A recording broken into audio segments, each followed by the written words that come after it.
Last breath movie review while I'm driving because it's more convenient this way.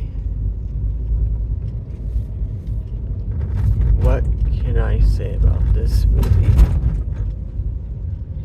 What is there to say about it? I liked it. I found it to be a good movie. I enjoyed it. And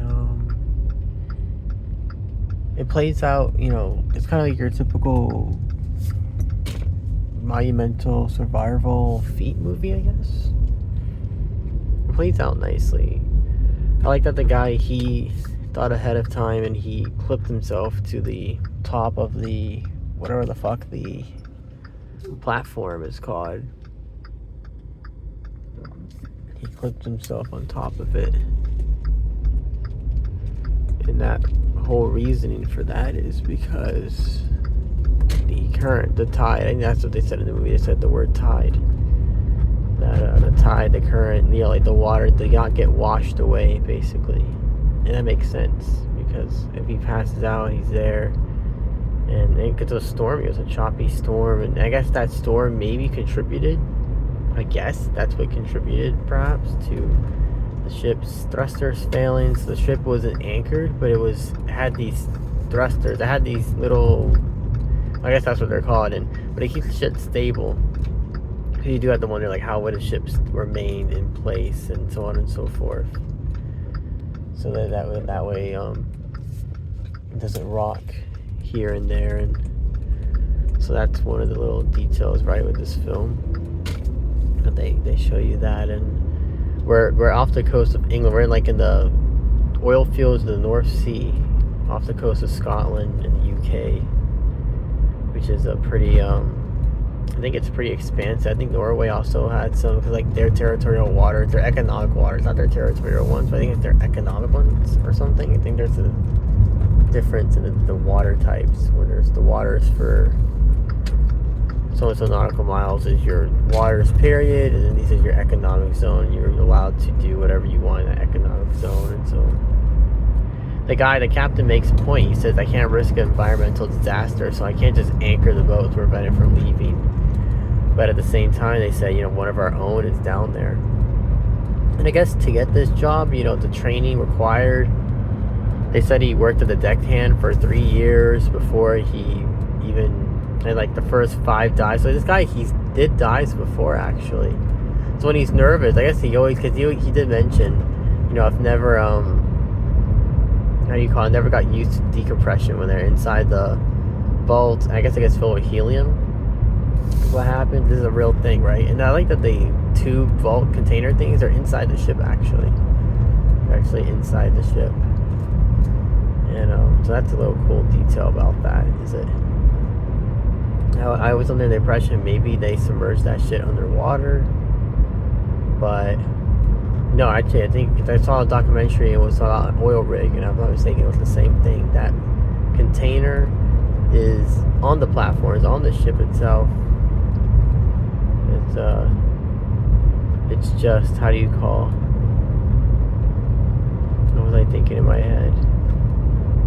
They go into the diving bell, and the diving bell takes them down to do the work.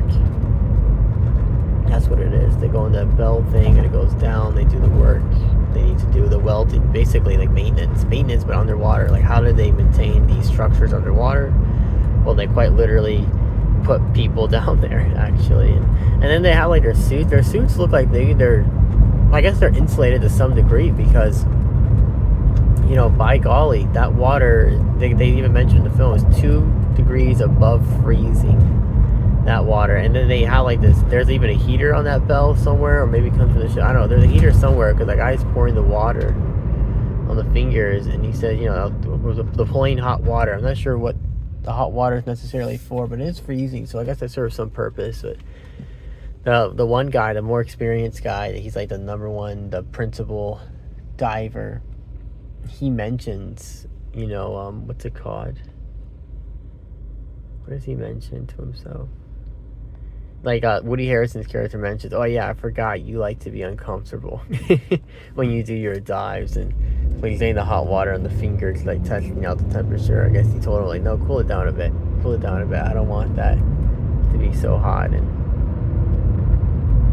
but yeah, this water is freezing. It's so cold. So when you're working in this environment, it's not only perhaps I don't know. I wonder if you feel the pressure. If you can feel the difference. If it's hard to move, maybe. And yeah, it's another question about the temperature. Because it's so cold. How are they able to really perform for extended periods of time? Well, actually, how long would they have been down there anyhow? Then I think about it. And then they show the footage of the real guy, like real life footage towards the end of the film, of the gentleman himself. And they give us some rundown, some information about him. You show his wedding video. That's when we see like he's really tall. Actually, he's a really tall gentleman. But what was I gonna say? He like 3 weeks. There was a 3 week period and of rest, I guess, of this ordeal. Then he goes back with this guy. So him and this other gentleman go back to finish the job they started. So he did go. The contract was still active, right? That's still his job. So he goes back to do it. I think this job, you only get to do it either once or twice out of the year, something like that, for half a year. It's not a routine job. It's like it's sparingly done, if I'm not mistaken. And that's just for like practical health reasons, because it's a very dangerous job. And I guess it will take a toll on your body. Your cells are being filled with, like, I guess helium or nitrogen, something. They're being filled with some sort of gas that's replacing the oxygen, I think, or something to that effect. And because you have to pressurize yourself before you can even go down that deep into the water. There's a line he says to his wife, it's like going into outer space. And like, honestly, I said it to myself, yeah, true that. Like, it is like going into outer space. It's this utter alien world that's on our planet that's hundreds, thousands of feet deep below the surface. Yeah, true that. Honestly.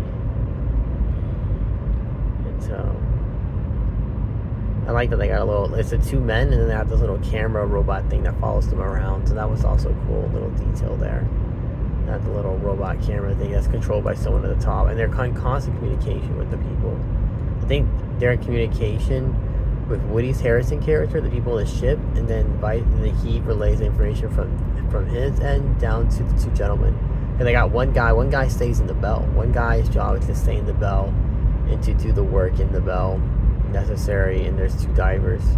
So I guess in some other operations because there are like 4 decompression chambers in there, and the chambers, they each have a different amount of humans, and another one had 3 people, one had only 2 guys. There are only 2 guys in there living together inside the decompression chamber. And so I guess one operates the bell, the other does the work on the ground, and this ship would just go periodically, I guess, to different locations, and each dive team would take a turns, performing the work necessary to maintain the infrastructure and so on and so forth. It's a nice film. I liked it. It's a good movie. It was exactly what you expect it to be. You don't go into this film expecting something monumental. You kind of expect the nice heroic story, survivor story, rescue story type ordeal, and that's exactly what you get with this film. And so it's a nice watch when you go in, expecting, and delivers what you expect it to deliver. So it was nice. I liked it very much. It was a good film. Last Breath movie review. That's all I have to say about it. Thank you for listening.